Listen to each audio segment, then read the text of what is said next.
Now, speaking of which, let's move on to Colton Haynes, who you may know from shows like Arrow. You may know him from Teen Wolf. He's about to star in Teen Wolf the movie. I also believe that he has a movie that is set to come on the Lifetime channel where he's playing twin con artists. So, an article that I have on my website that I wrote, by the way, Colton Haynes says that since coming out in 2016, it has not been easy for him to find work in Hollywood. Now, on the Behind Velvet Rope podcast with David Yontif, he opened up about how his sexuality is still affecting his career 6 years later. Here's what he said, and quote, "I think that I've done the right thing by being so honest about my life," Haynes says. "Do I think my career would be a completely different career if I would have not come out of the closet and just would have played the game and just like not given any actual factual information out and just lied to everybody?" Yeah, because you see it all the time. If a lot of people who are successful aren't genuine. It is extremely hard navigating the industry as an out person, an out LGBTQ plus actor, no matter how hard the media loves to try to tell you that. You know, things are different now. They're not. I mean, you have incredible movies at the box office that aren't doing or getting the respect that they deserve. You have actors who aren't being paid the same as everybody else, even though they've been part of projects for 10 years.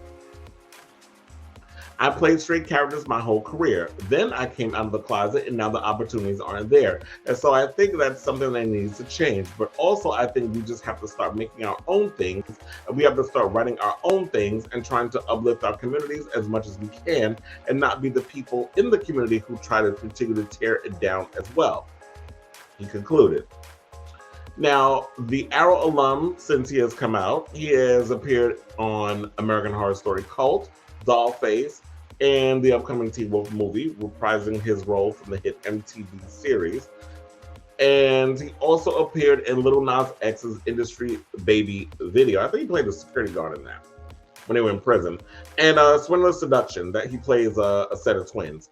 So I agree with him on that. I feel like, you know what, while we're sitting over here talking about revolutionary this, revolutionary that, and I know there were people on social media that were saying, yeah, go out and support bros, because if you don't support bros, then then Hollywood is not going to give these opportunities to us. They're not going to give the money to make, LGBTQ movies. I have heard that song and dance throughout my entire career. I've heard that song and dance for as long as I've been doing entertainment and all this other stuff. So here's the thing.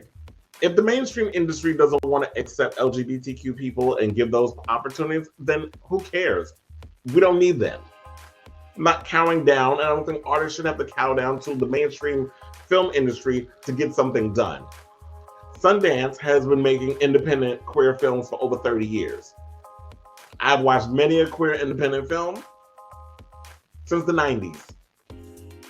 When I've had a lot of my older queer friends who have introduced me to, excuse me, a lot of, my face is being cut off with my logo. Where, the queer community has constantly, I've been introduced to a lot of independent films from the Sundance, film festivals on down to the Sundance Channel and so many other places where we've seen a lot of LGBTQ-based independent movies. So I do think that what Colton is saying is correct.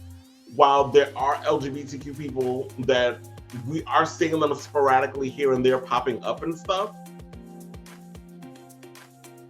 I do feel that there needs to be opportunities where we have to create our own projects.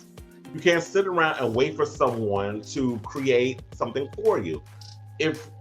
Colton did write a memoir or something, right? So clearly he knows how to write. If he's looking to create opportunities for himself, I say get to writing scripts, start shopping around, or become a screenwriter, producer, try to raise that coin and get projects made. That's the only way you're going to get it done. I was even thinking like, okay, so all this energy people are putting into this stuff, but I'm like, where was this energy when it came to B-Boy Blues?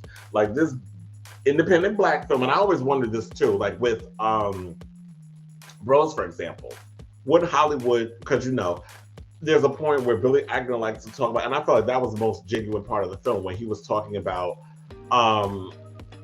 well, people told me all my life I had to tone it down and I had to miss out on job opportunities because I didn't tone certain things down and I had to be myself. To me, I thought that was the most genuine part of the film because it came from his experience. Everything else, I felt like you were just, an observer and writing from that experience, and didn't feel like it was authentically your experience. Came from a place of judgment. So, we do see people pop up. Like, look, the recent American Horror Story, which feels like it's still concluding Ryan Murphy's obsession with Jeffrey Dahmer. Not saying necessarily that gay people are getting eaten in this film, but gay people are getting kidnapped off the street, and I'm seeing a lot of resemblances to cruising in the show.